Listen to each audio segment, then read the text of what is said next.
Good morning first year commerce. आज हम लोगों का पार्ट 21 का लेक्चर है ह्यूमन कैपिटल फॉर्मेशन। मैंने आपको पिछले लेक्चर में बताया ये क्या होता है। आपने देखा भी होगा कि ह्यूमन कैपिटल जो है play very significant role and it is very essential for any country or any society. It is an assets if we take it positively, it is the assets.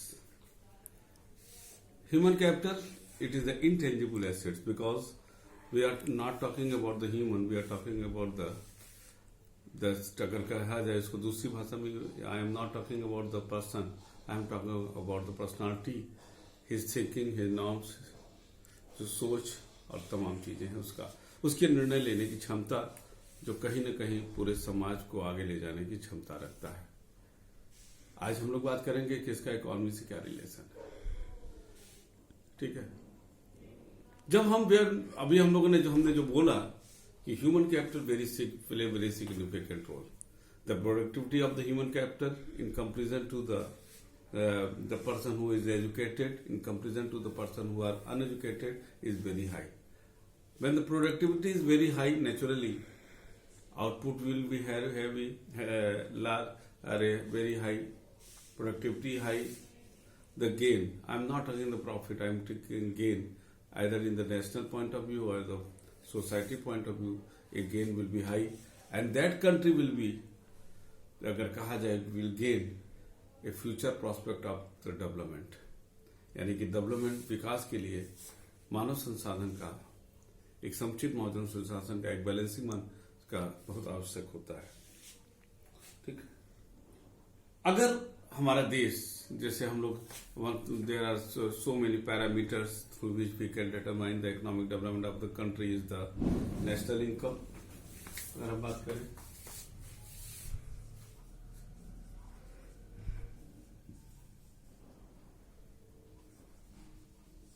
GDP, और यहां पर अगर हम बात करेंगे तो उसमें हम लोग एक चीज और करेंगे, पर कैपिटा। ठीक है,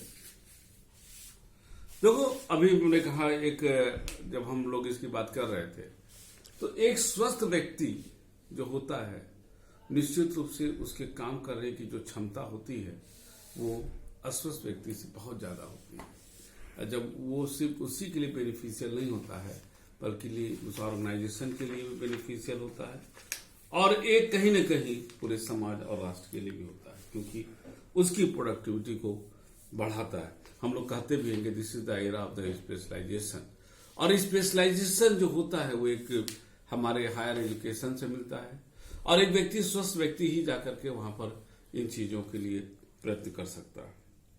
आज जिस हिसाब से हमारा पूरी विश्व जिस हिसाब से आगे बढ़ रहा है वहां पर हमको जब हम देश की बात करते हैं तो एक आपके दिमाग में आता होगा कि develop country, developing country and develop country. अगर इकोनॉमिक सेक्टर की बात किस आधार पर होता तो होता नेशनल इनकम और जीडीपी, इन सब चीजों पर हम उसकी बात करते हैं। ठीक है ना।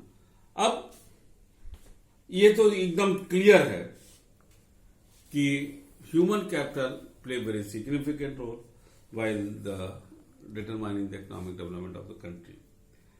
अब देखोगे कि जो डेवलपिंग कंट्री है वहां पर जो क्या कहते हैं जो ह्यूमन कैपिटल है उसमें तो बड़ी तेजी आ रहा है, लेकिन जितनी तेजी डेवलप कंट्री में होनी चाहिए उतनी नहीं है। Point number 1। पॉइंट नंबर 2, जितनी तेजी से वो जो डेवलपिंग कंट्री में जो ह्यूमन कैपिटल का एक कंट्रीब्यूशन आ रहा है नेशनल इनकम में वो नहीं है in comparison to the develop country. यानी कि contribution of the human capital regarding the national income is less than the develop country. एक बहुत बड़ा ये चीजें होता है। और लेकिन एक चीज तो है कि वो कहीं ना कहीं प्रभावित होता है। एक हम आपको डेटा देंगे, बहुत पहले मैंने पढ़ा था कि डेवलप कंट्री जो होते हैं वहां पर एजुकेशन सिस्टम पर दिया था कि डेवलप कंट्री में स्पेशलाइज्ड और जनरलाइज्ड जो सब्जेक्ट होता है, प्रोफेशनल सब्जेक्ट और non professional subject, develop country में 50-50 का रेशियो है और हमारे यहाँ 20 और 80 का रेशियो था। बहुत साल पहले की बात है, इस समय का डेटा मुझे याद नहीं आ रहा। अब इसे समझ लो कि एक बहुत बड़ा कारण है कि हमारे यहाँ जनरलाइज्ड कोर्सों की ज्यादा संख्या है। अब तो खैर स्थिति बहुत सुधरी भी है, लेकिन डेटा मुझे नहीं आया। लेकिन जो डेवलप कंट्री वो 50-50 पर चल रहा है, और हमारे यहाँ अगर मेरा एक जो अंदाजा है 20 या जो भी होगा, आप नेट पर जाकर चेक कर सकते हो कि क्या रेशियो है। तो एक बहुत बड़ा ये कारण होता है कि जनरलाइज, क्योंकि जो एक प्रोफेशनल व्यक्ति होता है उसका कंट्रीब्यूशन और जो एक अदर उसका है, उसका दोनों में अंतर होता है। ठीक है ना। अब जहां तक इंडिया की बात है हमारा, इसमें इंडिया में जो है एक 7वीं पंचवर्षीय योजना में जो 7th 5-year प्लान था, उसमें एक कहा भी गया है उसके एक स्टेटमेंट में, ध्यान देना, इसको हिंदी और अंग्रेजी में हम दोनों बोलेंगे। एक विशाल जनसंख्या वाले देश में तो विशेष रूप से मानव पूंजी के विकास में आर्थिक विकास का युक्ति में बहुत महत्वपूर्ण स्थान देना ही होगा। उचित शिक्षण संस्थान प्रशिक्षण पाकर के एक विशाल जनसंख्या अपने आप में आर्थिक समृद्धि पाने वाली परिसंपत्ति बन जाएगी, साथ ही यह वांछित दिशा में सामाजिक परिवर्तन को सुनिश्चित करेगी। अब इसी को हम ट्रांसलेट करते हैं इंग्लिश में। एक विशाल जनसंख्या, एक populated country like India, we should consider the human capital and connect it with the economic development of the country. We should emphasize the human capital in the context of the national development. The higher education, the training is very essential for the economic development of the country. And we should emphasize the economics, we should emphasize the human development, not only for the economic development, and that will also bring the social development. ये एक बहुत बड़ी चीज इस 7th 5-year plan के जो हमारे India का था उसमें बोला भी गया था। ठीक है। आज ड्राफ्ट नेशनल एजुकेशन पॉलिसी जो 2019 में कहा भी गया, जो एक हमारा नया एजुकेशन पॉलिसी आया है 2030 और 30 तक, कहा गया है भारत अमेरिका और चीन के साथ तीसरी सबसे बड़ी अर्थव्यवस्था हो जाएगी। माने America first, second China, and third it may be possible कि 2000, in my view 2035 will be the year in which we will be become the developed country. ठीक है ना। आज अभी हमारी छठी अर्थव्यवस्था है, भारत अभी भी छठी अर्थव्यवस्था है, बड़ी अर्थव्यवस्था है, और ये उम्मीद करते हैं आज तो 3 ट्रिलियन पे, इस साल तो कम होगा। जो नई गवर्नमेंट का अप्रोच है वो 5 ट्रिलियन इकोनॉमी करने का है। निश्चित रूप से जब हम 5 ट्रिलियन बढ़ेंगे तो ये सारी चीजें कहां से आएगी? निश्चित रूप से ह्यूमन कैपिटल की तरफ से ही आएगा। आज हम छठे पर हैं, फिर 4-7 चौथे पे जाएंगे, फिर हम 5वें पे जाएंगे, फिर चौथे पे जाएंगे। इस तरीके से हम आगे बढ़ेंगे। ठीक है ना। आज जब हम लोगों ने बात किया है कि किस तरीके से हमारे देश की अर्थव्यवस्था वहां पर होगी। अब यहां पर सिर्फ इकोनॉमिक डेवलपमेंट की ये बात नहीं करना है, हमको ये भी देखना है कि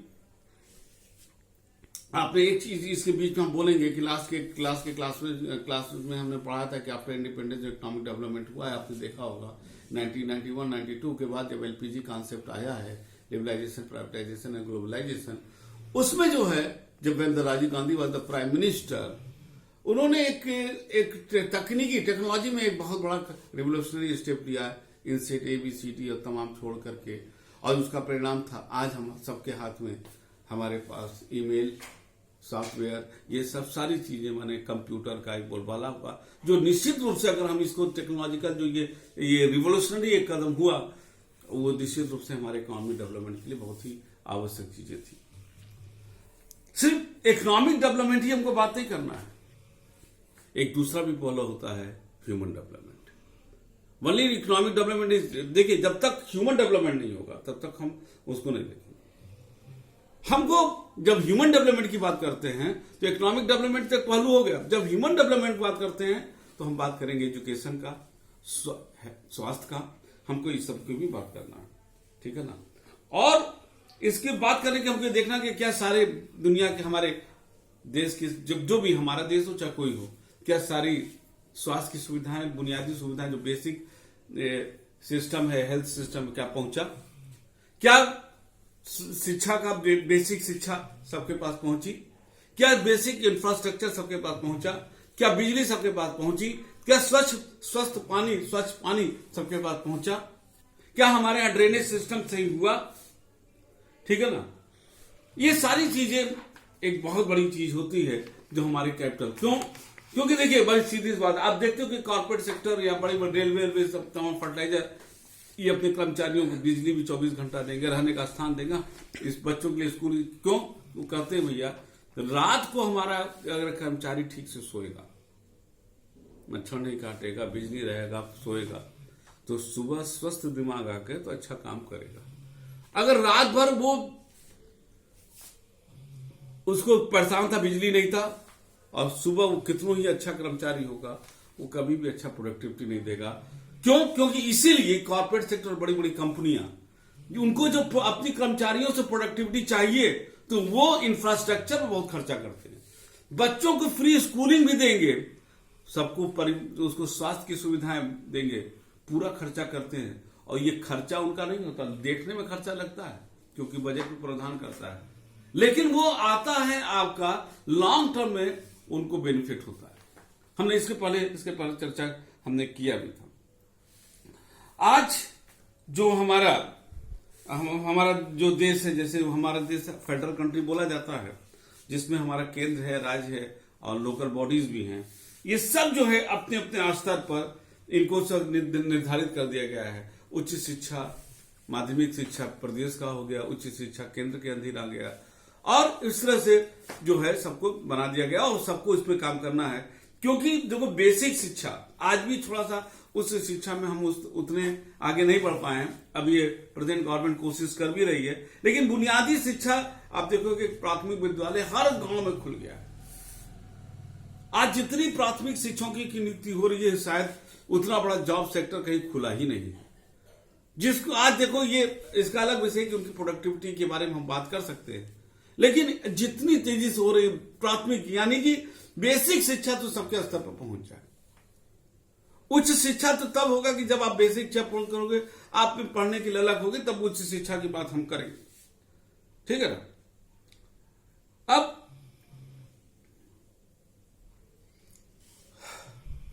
यहां पर एक चीज और बोलेंगे कि आज इसको पूरा करने के लिए गवर्नमेंट की संसाधनें कम पड़ रही हैं, प्राइवेट सेक्टर भी आ रहा है। हाँ, प्रोडक्टिविटी अलग है कि ज्यादातर लोग प्राइवेट सेक्टर में चले जा रहे हैं। स्वास्थ्य में भी गवर्नमेंट की अपनी सुविधा है, लेकिन प्राइवेट सेक्टर भी स्वास्थ्य में अच्छे अच्छे हॉस्पिटल खोल रहे हैं, एजुकेशन सिस्टम खोल रहे हैं। ये एक अलग विषय होगा कि प्राइवेट सेक्टर है तो वो एक बिजनेस ओरिएंटेड बात करता है, प्रॉफिट मोटिव के लिए काम करता है, तो कहीं ना कहीं एक जो है अमीर और गरीब का एक डिमार्केशन होने लगता है। एक ये चीजें एक सोचने वाली बात है। ठीक है ना? आज हमारे देश में कम से कम जो भी डेवलपिंग कंट्री हैं, उसका एक बहुत बड़ा भाग गरीबी रेखा के नीचे रह रहा है। उसको बुनियादी सुविधाएं भी नहीं मिल रहा है, न तो उसको शिक्षा का सही स्थान मिल पा रहा है, न ये सारी चीजें ये हो पा रही हैं, और जिसके वजह से आप ये जो प्रोग्रेस होना चाहिए वो नहीं हो पा रहा। ठीक है, अब हम बात करेंगे जो यहाँ पर कि जो शिक्षा पर व्यय है वो उसके संदर्भ बात करेंगे। मैंने बोला था कि जीडीपी के बारे में कि किस तरीके से जीडीपी में कितना कंट्रीब्यूशन हो रहा है। नेक्स्ट जो हमारा लेक्चर होगा वो इसी पर आएगा, इंडियन इकोनॉमी पर हम लोग सब चलेंगे। यहाँ पर हम जो है थोड़ा सा इसको कुछ चीजें हमारे बोलेंगे पूरे विश्व के हिसाब से। आज विश्व के बहुत से ऐसे देश हैं जो काफी डेवलप है, चाहे वो किसी भी कारण हो, और बहुत से दक्षिण अफ्रीका के तमाम ऐसे देश हैं जिनके पास बेसिक सुविधाएं भी नहीं है, और जिसका परिणाम होता है कि वहां माल न्यूट्रिशन की वजह से छोटे छोटे बच्चे, कभी फोटो आता है तो देख के दया भी आती है कि किस तरीके से है, वो स्वास्थ्य की बेसिक सुविधा नहीं है। अभी भी देखिए हम लोगों ने क्या हुआ, जो कोरोना जो आया है उसमें जो है सारी चीजें निकल के आई कि किस तरीके से इसने जो है एक आर्थिक और सामाजिक रूप से सबको एक अजीबोगरीब स्थिति में डाल दिया है कि खुद विश्व की सारी अर्थव्यवस्था गिरी है, और उसमें इस साल शिक्षा का भी जो है एक ह्रास हुआ है कहीं ना कहीं। जो पढ़ाई होना चाहिए था उस तरीके से नहीं हुई। तो ये सारी चीजें जो है कहीं ना कहीं हमको, अब देखो ये एक सरकार लगी है, विश्व के हर देश लगे हैं कि इसको किसी तरह इसको किया जाए और सबके पास ये दवा दिया जाए कि ताकि लोग बिना डर के हम जा सके और आर्थिक और सामाजिक प्रक्रिया में भाग ले सके। ठीक है, तो ये था हमारा इकोनॉमी में क्या संबंध है। हम अगले क्लास में हम लोग कुछ डेटा भी हम आपको देंगे और वो डेटा का होगा कि Bharat human development, human capital formation and the economic development of the Indian economy से related with the Indian economy, कि हमारे अर्थव्यवस्था में क्या योगदान है, जीडीपी में क्या योगदान है, नेशनल इनकम में पर कैपिटा क्या है। इन सब सारी चीजों को हम लोग अगले क्लास में देखेंगे। तब तक के लिए good day and good bye.